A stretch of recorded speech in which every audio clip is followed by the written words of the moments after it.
ओम शांति। 25 अक्टूबर 2020 अव्यक्त बाप दादा के महावाक्य। ओरिजिनल डेट 9 अप्रैल 1986।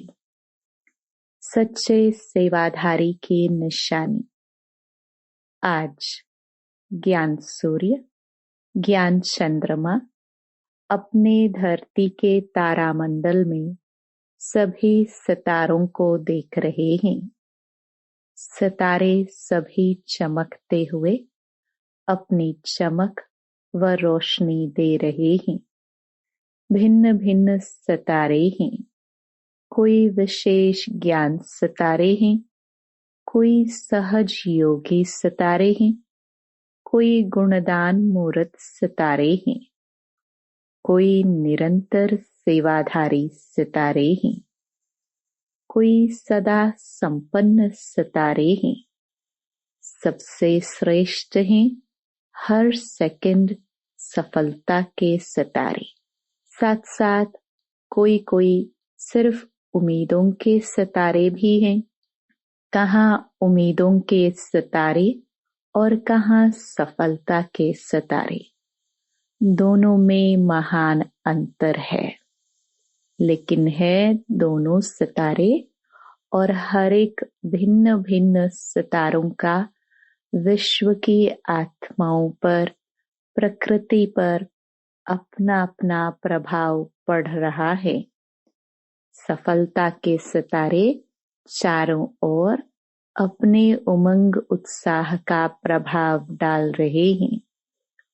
उम्मीदों के सितारे स्वयं भी कभी मोहब्बत, कभी मेहनत, दोनों प्रभाव में रहने कारण दूसरों में आगे बढ़ने की उम्मीद रख बढ़ते जा रहे हैं। तो हर एक अपने आप से पूछो कि मैं कौन सा सितारा हूँ। सभी में ज्ञान, योग, गुणों की धारणा और सेवा भाव है भी, लेकिन सब होते हुए भी किसमें ज्ञान की चमक है तो किसमें विशेष याद की, योग की है, और कोई कोई अपने गुण मूर्त की चमक से विशेष आकर्षित कर रहा है। चारों ही धारणा होते हुए भी परसेंटेज में अंतर है, इसलिए भिन्न भिन्न सितारे चमकते हुए दिखाई दे रहे हैं। यह रूहानी विचित्र तारामंडल है। आप रूहानी सितारों का प्रभाव विश्व पर पड़ता है, तो विश्व के स्थूल सितारों का भी प्रभाव विश्व पर पड़ता है। जितना शक्तिशाली आप स्वयं सितारे बनते हो, उतना विश्व की आत्माओं पर प्रभाव पड़ रहा है और आगे पड़ता ही रहेगा। जैसे जितना घोर अंधियारा होता है, तो सितारों की रिमझिम ज्यादा स्पष्ट दिखाई देती है। ऐसे अप्राप्ति का अंधकार बढ़ता जा रहा है और जितना बढ़ता जा रहा है, बढ़ता जाएगा। उतना ही आप रूहानी सितारों का विशेष प्रभाव अनुभव करते जाएंगे। सभी को धरती के चमकते हुए सितारे ज्योति बिंदु के रूप में, प्रकाशमय काया फरिश्ते के रूप में दिखाई देंगे। जैसे अभी आकाश के सितारों के पीछे वह अपना समय, एनर्जी और धन लगा रहे हैं, ऐसे रूहानी सितारों को देख आश्चर्यवत होते रहेंगे। जैसे अभी आकाश में सितारों को देखते हैं, ऐसे इस धरती के मंडल में चारों ओर फरिश्तों की झलक और ज्योतिर्मय सितारों की झलक देखेंगे, अनुभव करेंगे। यह कौन है? कहाँ से इस धरती पर अपना चमत्कार दिखाने आए हैं? जैसे स्थापना के आदि में अनुभव किया है कि चारों ओर ब्रह्मा और कृष्ण के साक्षात्कार की लहर फैलती गई। यह कौन है? यह क्या दिखाई देता है? यह समझने के लिए बहुतों का अटेंशन गया। ऐसा अब अंत में चारों ओर यह दोनों रूप, ज्योति और फरिश्ता, उसमें बाप दादा और बच्चे सबकी झलक दिखाई देगी और सभी का एक से अनेकों का इसी तरफ स्वतः ही अटेंशन जाएगा। अभी यह दिव्य दृश्य आप सबके संपन्न बनने तक रहा हुआ है। फरिश्तेपन की स्थिति सहज और स्वतः अनुभव करे, तब वह साक्षात फरिश्ते साक्षात्कार में दिखाई देंगे। यह वर्ष फरिश्तेपन की स्थिति के लिए विशेष दिया हुआ है। कई बच्चे समझते हैं कि क्या सिर्फ याद का अभ्यास करेंगे व सेवा भी करेंगे, व सेवा से मुक्त हो तपस्या में ही रहेंगे। बाप दादा सेवा का यथार्थ अर्थ सुना रहे हैं।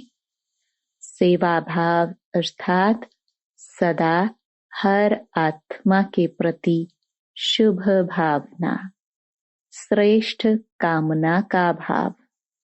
सेवा भाव अर्थात हर आत्मा की भावना प्रमाण फल देना। भावना हद की नहीं, लेकिन श्रेष्ठ भावना। आप सेवाधारियों प्रति अगर कोई रूहानी स्नेह की भावना रखते, शक्तियों के सहयोग की भावना रखते, खुशी की भावना रखते, शक्तियों के प्राप्ति की भावना रखते, उमंग उत्साह की भावना रखते, ऐसे भिन्न भिन्न भावना का फल अर्थात सहयोग द्वारा अनुभूति कराना, तो सेवा भाव इसको कहा जाता है। सिर्फ स्पीच करके आ गए या ग्रुप समझा कर आ गए, कोर्स पूरा करके आ गए, व सेंटर खोल कर आ गए, इसको सेवा भाव नहीं कहा जाता। सेवा अर्थात किसी भी आत्मा को प्राप्ति का मेवा अनुभव कराना। ऐसी सेवा में तपस्या सदा साथ है। तपस्या का अर्थ सुनाया, दृढ़ संकल्प से कोई भी कार्य करना। जहाँ यथार्थ सेवा भाव है, वहाँ तपस्या का भाव अलग नहीं। त्याग, तपस्या, सेवा, इन तीनों का कंबाइंड रूप सच्ची सेवा है। और नामधारी सेवा का फल अल्पकाल का होता है। वहाँ ही सेवा की और वहाँ ही अल्पकाल के प्रभाव का फल प्राप्त हुआ और समाप्त हो गया। अल्पकाल के प्रभाव का फल अल्पकाल की महिमा है। बहुत अच्छा भाषण किया, बहुत अच्छा कोर्स कराया, बहुत अच्छी सेवा की, तो अच्छा अच्छा कहने का अल्पकाल का फल मिला और उनको महिमा सुनने का अल्पकाल का फल मिला। लेकिन अनुभूति कराना अर्थात बाप से संबंध जुड़वाना, शक्तिशाली बनाना, यह है सच्ची सेवा। सच्ची सेवा में त्याग तपस्या न हो तो यह 50-50 वाली सेवा नहीं, लेकिन 25% सेवा है। सच्चे सेवाधारी की निशानी है त्याग अर्थात नम्रता, और तपस्या अर्थात एक बाप के निश्चय, नशे में दृढ़ता। यथार्थ सेवा इसको कहा जाता है। बाप दादा निरंतर सच्चे सेवाधारी बनने के लिए कहते हैं। नाम सेवा हो और स्वयं भी डिस्टर्ब हो, दूसरों को भी डिस्टर्ब करे, इस सेवा से मुक्त होने के लिए बाप दादा कह रहे हैं। ऐसी सेवा न करना अच्छा है, क्योंकि सेवा का विशेष गुण संतुष्टता है। जहाँ संतुष्टता नहीं, चाहे स्वयं से चाहे संपर्क वालों से, वह सेवा न स्वयं को फल की प्राप्ति कराएगी न दूसरों को। इससे स्वयं अपने को पहले संतुष्ट मणि बनाए, फिर सेवा में आवे, वह अच्छा है। नहीं तो सूक्ष्म बोझ जरूर है, वह अनेक प्रकार का बोझ उड़ती कला में विघ्न रूप बन जाता है। बोझ चढ़ाना नहीं है, बोझ उतारना है। जब ऐसा समझते हो तो इससे एकांतवासी बनना अच्छा है, क्योंकि एकांतवासी बनने से स्व परिवर्तन का अटेंशन जाएगा। तो बाप दादा तपस्या जो कह रहे हैं, वह सिर्फ दिन रात बैठे बैठे तपस्या के लिए नहीं कह रहे हैं। तपस्या में बैठना भी सेवा ही है। लाइट हाउस, माइट हाउस बन शांति की, शक्ति की किरणों द्वारा वायुमंडल बनाना है। तपस्या के साथ मनसा सेवा जुड़ी हुई है, अलग नहीं है। नहीं तो तपस्या क्या करेंगे? श्रेष्ठ आत्मा ब्राह्मण आत्मा तो हो गए, अब तपस्या अर्थात स्वयं सर्व शक्तियों से संपन्न बन दृढ़ स्थिति, दृढ़ संकल्प द्वारा विश्व की सेवा करना। सिर्फ वाणी की सेवा सेवा नहीं है। जैसे सुख, शांति, पवित्रता का आपस में संबंध है, वैसे त्याग, तपस्या, सेवा का संबंध है। बाप दादा तपस्वी रूप अर्थात शक्तिशाली सेवाधारी रूप बनाने के लिए कहते हैं। तपस्वी रूप की दृष्टि भी सेवा करती, उनका शांत स्वरूप चेहरा भी सेवा करता। तपस्वी मूर्त के दर्शन मात्र से भी प्राप्ति की अनुभूति होती है। इसलिए आजकल देखो, जो हठ से तपस्या करते हैं, उनके दर्शन के पीछे भी कितनी भीड़ हो जाती है। यह आपकी तपस्या के प्रभाव का यादगार अंत तक चला आ रहा है। तो समझा सेवा भाव किसको कहा जाता है? सेवा भाव अर्थात सर्व की कमजोरियों को समाने का भाव। कमजोरियों का सामना करने का भाव नहीं, समाने का भाव। स्वयं सहन कर दूसरे की शक्ति देने का भाव, इसलिए सहन शक्ति कहा जाता है। सहन करना, शक्ति भरना और शक्ति देना है। सहन करना मरना नहीं है। कई सोचते हैं हम तो सहन करते करते मर जाएंगे, क्या हमें मरना है क्या?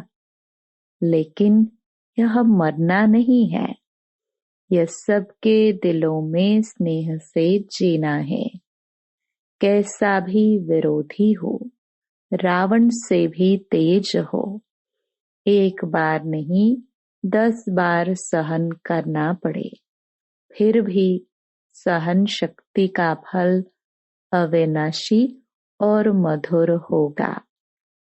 वह भी जरूर बदल जाएगा। सिर्फ यह भावना नहीं रखो कि मैंने इतना सहन किया तो यह भी कुछ करे। अल्पकाल के फल की भावना नहीं रखो, रहम भाव रखो। इसको कहा जाता है सेवा भाव। तो इस वर्ष ऐसी सच्ची सेवा का सबूत दे, सपूत की लिस्ट में आने का गोल्डन चांस दे रहे हैं। इस वर्ष यह नहीं देखेंगे कि मेला व फंक्शन बहुत अच्छा किया, लेकिन संतुष्ट मणिया बन संतुष्टता की सेवा में नंबर आगे जाना। विघ्न विनाशक टाइटल के सेरेमनी में इनाम लेना, समझा? इसी को ही कहा जाता है नष्टो मोहा स्मृति स्वरूप। तो 18 वर्ष की समाप्ति का यह विशेष संपन्न बनने का अभ्यास स्वरूप में दिखाओ। इसको ही कहा जाता बाप समान बनना। अच्छा, सदा चमकते हुए रूहानी सितारों को, सदा संतुष्टता की लहर फैलाने वाली संतुष्ट मणियों को, सदा एक ही तपस्या पर त्याग, तपस्या, सेवा का प्रभाव डालने वाले प्रभावशाली आत्माओं को, सदा सर्व आत्माओं को रूहानी भावना का रूहानी फल देने वाले बीज स्वरूप बाप समान श्रेष्ठ बच्चों को बाप दादा का संपन्न बनने का याद प्यार और नमस्ते। पंजाब तथा हरियाणा जोन के भाई बहनों से अव्यक्त बाप दादा की मुलाकात। सदा अपने को अचल अडोल आत्माएं अनुभव करते हो। किसी भी प्रकार की हलचल में अचल रहना, यही श्रेष्ठ ब्राह्मण आत्माओं की निशानी है। दुनिया हलचल में हो, लेकिन आप श्रेष्ठ आत्माएं हलचल में नहीं आ सकती। क्यों? ड्रामा की हर सीन को जानते हो। नॉलेजफुल आत्माएं, पावरफुल आत्माएं सदा स्वतः ही अचल रहती हैं, तो कभी वायुमंडल से घबराते तो नहीं हैं। निर्भय हो, शक्तियां निर्भय हो, या थोड़ा थोड़ा डर लगता है, क्योंकि यह तो पहले से ही स्थापना के समय से ही जानते हो कि भारत में सिविल वॉर होनी ही है।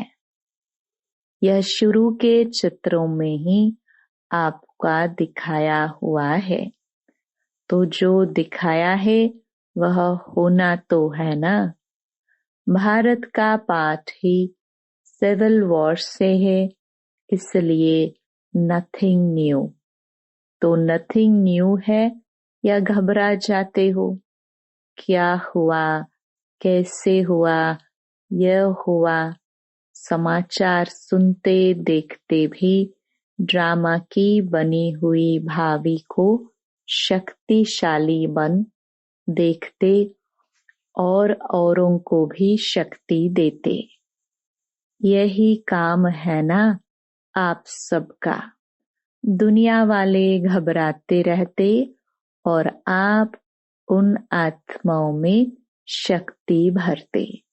जो भी संपर्क में आए उसे शक्तियों का दान देते चलो, शांति का दान देते चलो। अभी समय है अशांति के समय शांति देने का, तो शांति के मैसेंजर हो, शांति दूत गाए हुए है ना। तो कभी भी कहाँ भी रहते हो, चलते हो, सदा अपने को शांति के दूत समझकर चलो। शांति के दूत हैं, शांति का संदेश देने वाले हैं, तो स्वयं भी शांत स्वरूप शक्तिशाली होंगे और दूसरों को भी देते रहेंगे। वह अशांति देवे, आप शांति दो। वह आग लगाए, आप पानी डालो। यही काम है ना। इसको कहते हैं सच्चे सेवाधारी। तो ऐसे समय पर इसी सेवा की आवश्यकता है। शरीर तो विनाशी है, लेकिन आत्मा शक्तिशाली होती है, तो एक शरीर छूट भी जाता है तो दूसरे में याद की प्रारब्ध चलती रहेगी। इसलिए अविनाशी प्राप्ति कराते चलो। तो आप कौन हो? शांति के दूत, शांति के मैसेंजर, मास्टर शांतिदाता, मास्टर शक्तिदाता। यह स्मृति सदा रहती है ना। सदा अपने को इसी स्मृति से आगे बढ़ाते चलो, औरों को भी आगे बढ़ाओ। यही सेवा है। गवर्नमेंट के कोई भी नियम होते हैं, उनको पालन करना ही पड़ता है, लेकिन जब थोड़ा भी समय मिलता है तो मनसा से, वाणी से सेवा जरूर करते रहो। अभी मनसा सेवा की तो बहुत आवश्यकता है, लेकिन जब स्वयं में शक्ति भरी हुई होगी तब दूसरों को दे सकेंगे। तो सदा शांतिदाता के बच्चे शांतिदाता बनो। दाता भी हो तो विधाता भी हो। चलते फिरते याद रहे, मैं मास्टर शांतिदाता, मास्टर शक्तिदाता हूँ। इसी स्मृति से अनेक आत्माओं को वाइब्रेशन देते रहो। तब वह महसूस करेंगे कि इनके संपर्क में आने से शांति की अनुभूति हो रही है। तो यही वरदान याद रखना कि बाप समान मास्टर शांतिदाता, शक्तिदाता बनना है। सभी बहादुर होना। हलचल में भी व्यर्थ संकल्प नहीं चले, क्योंकि व्यर्थ संकल्प समर्थ बनने नहीं देगा। क्या होगा, यह तो नहीं होगा, यह व्यर्थ है। जो होगा उसको शक्तिशाली होकर देखो और दूसरों को शक्ति दो। यह भी साइड सीन्स आती है। यह भी एक बाय प्लॉट चल रहा है। बाय प्लॉट समझकर देखो तो घबराएंगे नहीं। अच्छा, विदाई के समय अमृत वेले। यह संगम युग अमृत वेला है। पूरा ही संगम युग अमृत वेला होने के कारण इस समय की सदा के लिए महानता गाई जाती है। तो पूरा ही संगम युग अर्थात अमृत वेला अर्थात डायमंड मॉर्निंग सदा बाप बच्चों के साथ हैं और बच्चे बाप के साथ हैं, इसलिए बेहद की डायमंड मॉर्निंग। बाप दादा सदा कहते ही रहते हैं, लेकिन व्यक्त स्वरूप में व्यक्त देश के हिसाब से आज भी सभी बच्चों को सदा साथ रहने की गुड मॉर्निंग कहो, गोल्डन मॉर्निंग कहो, डायमंड मॉर्निंग कहो, जो भी कहो वह बाप दादा सभी बच्चों को दे रहे हैं। स्वयं भी डायमंड हो और मॉर्निंग भी डायमंड है और भी डायमंड बनाने की है, इसलिए सदा साथ रहने की गुड मॉर्निंग। अच्छा, वरदान पांचों तत्वों और पांचों विकारों को अपना सेवाधारी बनाने वाले मायाजीत स्वराज्य अधिकारी भव। जैसे सतयुग में विश्व महाराजा व विश्व महारानी की राजाई ड्रेस को पीछे से दास दासिया उठाते हैं, ऐसे संगम युग पर आप बच्चे जब मायाजीत स्वराज्य अधिकारी बन टाइटल्स रूपी ड्रेस से सजे सजाए रहेंगे, तो ये पांच तत्व और पांच विकार आपकी ड्रेस को पीछे से उठाएंगे, अर्थात आधीन होकर चलेंगे। इसके लिए दृढ़ संकल्प की बेल्ट से टाइटल्स की ड्रेस को टाइट करो। भिन्न भिन्न ड्रेस और श्रृंगार के सेट है, सज दज कर बाप के साथ रहो, तो यह विकार व तत्व परिवर्तन हो सहयोगी सेवाधारी हो जाएंगे। स्लोगन: जिन गुणों व शक्तियों का वर्णन करते हो उनके अनुभवों में खो जाओ। अनुभव ही सबसे बड़ी अथॉरिटी है। Om Shanti. To watch Peace of Mind channel videos on YouTube, subscribe us on youtube.com/tvpeaceofmind. Just a click for a peaceful life.